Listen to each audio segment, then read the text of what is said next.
Parliament అభ్యర్థిగా మాజీ collector MLC వెంకట్రామరెడ్డిని గులాబీ దళపతి కేసీఆర్ ప్రకటించడంతో సంబరాలు జరుపుకుంటున్నాయి. సిద్దిపేట జిల్లా దుబ్బాకలో బీఆర్ఎస్ శ్రేణులు స్థానిక బస్టాండ్ వద్ద టపాసులు కాల్చుకుని మిఠాయిలు తినిపించుకుంటూ సంబరాలు నిర్వహించారు. ఈ సందర్భంగా బీఆర్ఎస్ నాయకుడు రొట్టె రాజమౌళి పంతులు మాట్లాడుతూ వెంకట్రామరెడ్డి ఈ ప్రాంతానికి సుపరిచితుడు అని అన్నారు. సిద్దిపేటలో కలెక్టర్గా పనిచేసిన అనుభవం ఉంది అని అన్నారు. అందుకే కేసీఆర్ వెంకట్రామరెడ్డిపై నమ్మకంతో మెదక్ పార్లమెంట్ సీట్ను ఆయనకు ఇచ్చారని అన్నారు. అంతేకాకుండా వెంకట్రామరెడ్డిని భారీ మెజారిటీతో గెలిపించి గులాబీ బాస్ కేసీఆర్కు బహుమతిగా ఇస్తామని అన్నారు.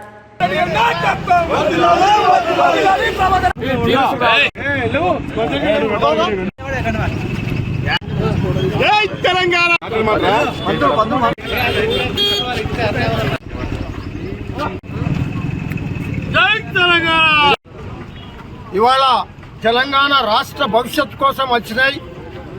మా ప్రియతమ మాజీ ముఖ్యమంత్రి కేసీఆర్ గారి నాయకత్వంలో ఇవాళ మెదక్ పార్లమెంట్లో దాదాపు ఒక 6 అసెంబ్లీ సీట్స్ను గెలిచి ఇవాళ బీఆర్ఎస్ జెండా ఎగరవేయడానికి సిద్ధంగా ఉన్నారు.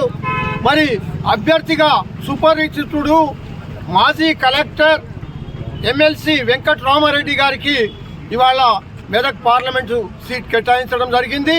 నిజంగా కూడా మెదక్ పార్లమెంటే కాకుండా సిద్దిపేట కలెక్టర్ గానే కాకుండా మరి అభివృద్ధి కార్యక్రమాల్లో సంక్షేమ కార్యక్రమాల్లో మరి కేసీఆర్కు వెన్నంటూ ఉన్న వెంకట్రామరెడ్డి గారి కోసం ఇవాళ టికెట్ కేటాయించడం, రాబోయే ఎన్నికలు ఏదైతే మే 17 నాడు ఉన్నాయో ఆ ఎన్నికల్లో తప్పకుండా ఇవాళ అవకతవకలు చేస్తున్న రేవంత్ రెడ్డి ప్రభుత్వం రైతులను కన్నీరు గారుస్తున్నది. రైతుల సంక్షేమాన్ని మర్చిపోయింది. మాటలతోనే వాళ్ళు వెలిబుస్తున్నారు.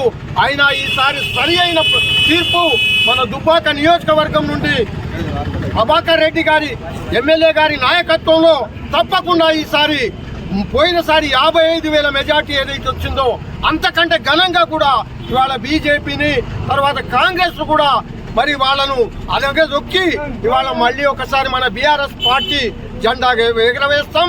కార్యకర్తలు మరి ప్రజలు కూడా ఈ 100 రోజుల పాలనలో ఏదైతున్నదో ప్రజలు అనుభవం నేర్చుకున్నారు.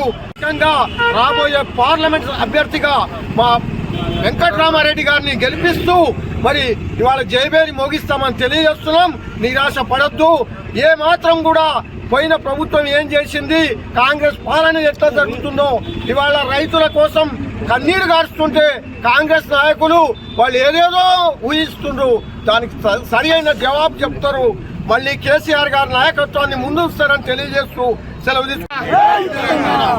ఈరోజు మెదక్ పార్లమెంటు అభ్యర్థిగా గౌరవనీయులు ఎమ్మెల్సీ వెంకట్రామరెడ్డి గారిని ప్రకటించడం పట్ల దుబ్బాక నియోజకవర్గ బీఆర్ఎస్ శ్రేణులంతా కూడా హర్షం వ్యక్తం చేస్తూ ఈరోజు దుబ్బాకలో పటాకులు బాణసంచా కాల్చుకుంటూ వారి యొక్క హర్షాన్ని వ్యక్తం చేస్తూ ఉన్నారు. ఈ సందర్భంగా గౌరవ మాజీ ముఖ్యమంత్రి కేసీఆర్ గారికి దుబ్బాక నియోజకవర్గ ప్రజల పక్షాన కూడా కృతజ్ఞతలు తెలుపుతా ఉన్నాం. ఎందుకంటే వెంకట్రామరెడ్డి గారు గతంలో కలెక్టర్గా సిద్దిపేట జిల్లా కలెక్టర్గా పనిచేసి ఇక్కడ కేసీఆర్ గారు ప్రవేశపెట్టినటువంటి అభివృద్ధి సంక్షేమంలో కూడా ఆయన ఒకటిగా మమేకమై ప్రజలతోటి కూడా మమేకమై ఇక్కడ నిర్మించినటువంటి ప్రాజెక్టులను ప్రజలతోటి ఒప్పించి మెప్పించి అభివృద్ధిని కూడా ముందుకు తీసుకుపోయినటువంటి వ్యక్తిగా ఆయన ఇక్కడ దుబ్బాక నియోజకవర్గ ప్రజలకే కాకుండా మెదక్ పార్లమెంటు ప్రజలకందరికీ కూడా సుపరిచితుడుగా ఉన్నటువంటి వ్యక్తి. కాబట్టి ఆయనను రాబోయే పార్లమెంటు ఎలక్షన్లలో భారీ మెజార్టీ తోటి కూడా గెలిపిస్తామని చెప్పి ఈ సందర్భంగా అందరం కూడా హర్షం వ్యక్తం చేస్తా ఉన్నాం. ఖచ్చితంగా కూడా కాంగ్రెస్ పాలనలో రైతులకు ఎలాంటి కూడా అభివృద్ధి జరుగుతలేదు. ఈరోజు కాలువలు కానీ కరెంటు విషయంలో కానీ రైతులందరూ కూడా కాంగ్రెస్ పాలన పట్ల కూడా విరక్తి చెంది ఈరోజు మళ్ళీ కూడా కేసీఆర్ ప్రభుత్వం వస్తేనే కూడా అన్ని వర్గాల ప్రజలు కూడా ఆనందంగా ఉంటారని చెప్పి ప్రజల్లో కూడా అలాంటి భావన వచ్చేస్తా ఉంది.